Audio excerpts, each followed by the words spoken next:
Hello, in this video I want to show you how to install Microsoft Edge browser on your Xiaomi Redmi Note 10 Lite.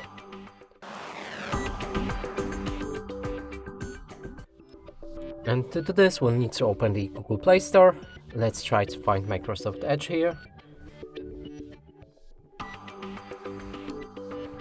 Select it and install.